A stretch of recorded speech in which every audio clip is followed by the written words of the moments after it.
Alain Pirotte, le nouveau terrain est quasi là. Ouais. Ce sera pour quand?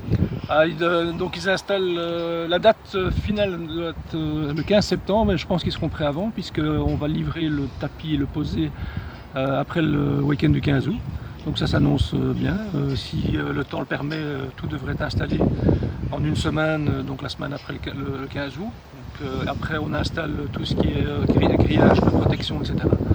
Et après les dugouts et la tour, et le terrain sera prêt, on espère, pour le début de saison, mais au plus tard, normalement le 15 septembre.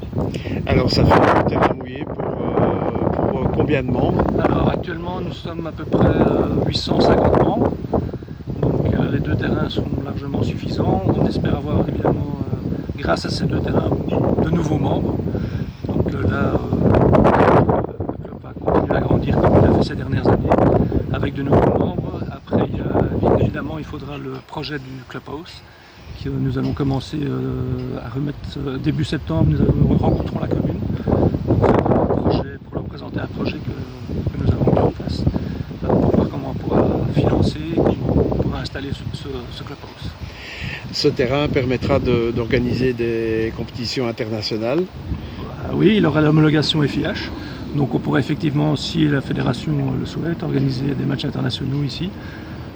Comme l'Argentine.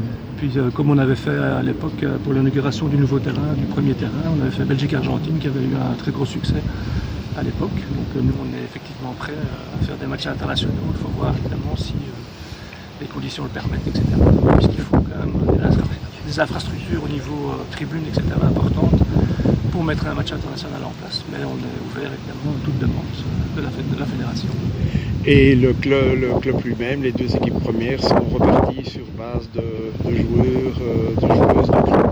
Ouais, alors donc on favorise pour nos équipes seniors les joueurs du club, c'est vraiment la priorité. Bon, il y a quelques renforts qui arrivent aussi, mais il faut que ces joueurs aient, on souhaite que ces joueurs aient une bonne mentalité, qu'ils viennent pour du long terme chez nous et qu'ils s'investissent à la fois dans l'équipe senior mais aussi dans l'école des jeunes.